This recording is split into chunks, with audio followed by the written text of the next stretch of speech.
What is up, everybody? NFC North Guys, Vikings fans. The Vikings quarterback situation just took a great turn. We're going to be talking about it in this video. Hit subscribe if you're looking for Vikings content or anything NFC North related.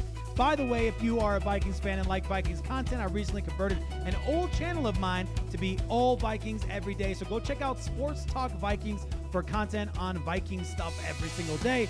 But you guys, to set the stage today on this quarterback situation, Pat McAfee was talking about Kyler Murray today, and he kind of threw out the idea. Is Kyler Murray about to pull the next Baker Mayfield, the next Sam Darnold, the next Kirk Cousins? And it's a fair question. It's actually probably the most important question, or the only question that we should really be asking about Kyler Murray to the Vikings. Can Kyler be that guy? Can Kyler be the match made in heaven for the Minnesota Vikings? Can he be that guy? Can he elevate his game in that way, in this organization, in a way that the Arizona Cardinals have failed to give him every single year of his career up to this point? So with that as a backdrop, then Peter Schrager goes on with Pat McAfee. He says some interesting stuff. I'm going to play the audio for you first, and then we're going to break it down. Plus, we got to get to some other things like Kenneth Walker and stuff like that. So stick around for that later in the video. But here's Peter Schrager. Listen carefully to how he talked about Kyler Murray to Minnesota. Well, knowing the news was on the precipice, I pitched to the Get Up producers on Tuesday, can I do a top 5 most exciting Kyler Murray plays on the show? And granted, there's been a lot of lowlights for Kyler over the last couple of years due to his health, but there may be a guy who's got, there might not be another guy in the NFL who's had more exciting moments than Kyler Murray in his brief NFL career. That is what is tantalizing. The fact that he's 28 years old, the fact that he's a former first overall pick, and the fact that his price tag, Pat, will legitimately be $1.3 million on your books. Oh. The Cardinals are going to eat all of that $36 million. Oh, that's not going to the facility. No, that's going to Kyler Murray. Let's go to Kyler. And they decided, instead of being this 2-year commitment with Kyler, let's rip the Band-Aid off. Let's let Mike LaFleur start anew. And Monty Ossenfort didn't draft him. Let's start from scratch. Fine.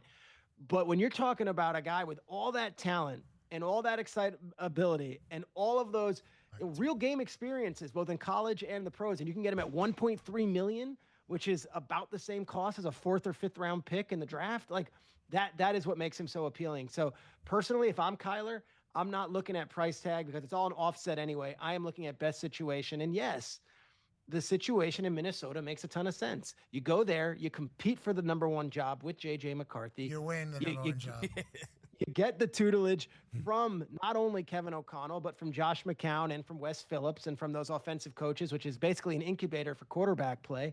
And then you come out the other end and you're either A, the quarterback for the Minnesota Vikings making a big free agent deal next year, or B, you're back at the door and you're able to sign a big deal somewhere else.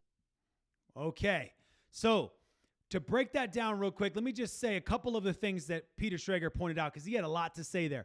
He's 28 years old. He's a former first-round overall. The price tag could legitimately be $1.3 million on the books, the price of a 4th or 5th round draft pick. You come in, you win the job, you get in the incubator for QB play, and you are in position for a mega deal if you prove your worth. Is that a situation that could create the next Sam Darnold situation, the next, maybe even better, by the way, but Sam Darnold situation, the next Baker Mayfield situation, even though Baker Mayfield wasn't in the same kind of contract situation at the time he moves to Tampa Bay, it was before Tampa Bay. It was with the Rams. That was when he kind of broke out, right? Anyway, doesn't matter. The point is, could it happen with Kyler Murray? I know that Dan Orlovsky just the other day goes and says, Kyler Murray's not a perfect scheme fit. So I'm going to need you guys to chime in here and let me know your thoughts on this. You definitely let me know your opinions in the comments for sure. But when I'm looking at this situation, like, I'm starting to become more of a believer. And Peter Schrager's not the only guy out there that's saying this. What I think is interesting, if you convince Kyler, and Kyler's like, there's a lot of people that are talking about wanting to be in Minnesota. There are a lot of people we're hearing that they're not saying to themselves, but they want to be there, right? We're hearing that a lot. So it's clear that Minnesota is the destination in this quarterback carousel right now. So if Kyler Murray has a meeting with KOC and KOC says, listen, for you to work here, we're going to get the absolute best that you have to offer as a quarterback in this system, but you got to study. You have to buy in to what we're doing here. You got to buy in. It's not going to be as simple as just throw to Justin Jefferson, right? If Kyler Murray does that and he takes this year seriously, he's sitting on a powder keg of a mega deal, right? I mean, we all agree on that, right? Now, whether that's a deal that ends up keeping him in Minnesota this time versus Sam Darnold going and getting a deal with someone else, which was not a mega deal, but it was a big deal considering his value prior to that. Yeah, it was a big deal. Could that happen? Absolutely, that could happen. So, yeah, I'm definitely interested. I'm becoming more and more interested by the day in Kyler Murray because of his athleticism, because of the X factor he gives you outside of just throwing the ball. If you can get him in a position where he can have coaches around him that can get him to play his best as a quarterback, now you're talking about an unbelievable talent reaching unbelievable potential. We all know the potential that he has, but can he reach it? That's the question. Now, interestingly, and we're going to turn the corner here a little bit because there's another player who is interested and primed and ready for a big deal, and that is this guy, Kenneth Walker. Now, he keeps getting linked with the Minnesota Vikings. Personally, I don't think this is the direction the Vikings should go, and I'll tell you why in a second. But let's at least give it its due. Sports Illustrated has listed Kenneth Walker to the Vikings as one of the top 5 landing spots for him, saying if the team decides to make a run at Walker, he would instantly be the new top runner. Now, I don't disagree with that. I do think if you make the move for Kenneth Walker, it's to come in and be number 1 and J.P. Mason is number 2. I agree with that, okay?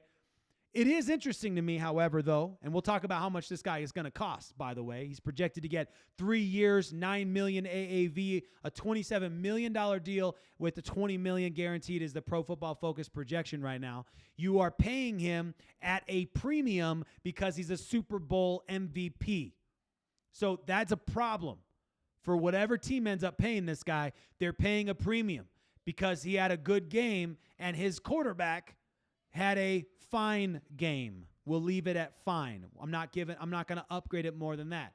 Now, that being said, to those who will throw stones and say, hold on now, Kenneth Walker wasn't even the best quarterback on his own team, or running back, on his own team. He did rank first in the NFL in PFF grade in 2025 against all running backs. He did rank first, and he's ranked top 10 each of the last 3 seasons. So you got to give a little bit of credit there. Okay, here's what they had to say about Kenneth Walker. Currently leads all running backs in PFF grade in what has been a career year. He has also been one of the league's best at creating beyond his blocking, ranking 3rd at the position in missed tackles forced at 65. Now, here's the thing I like about Kenneth Walker, and I'm definitely, I don't have my comment button up.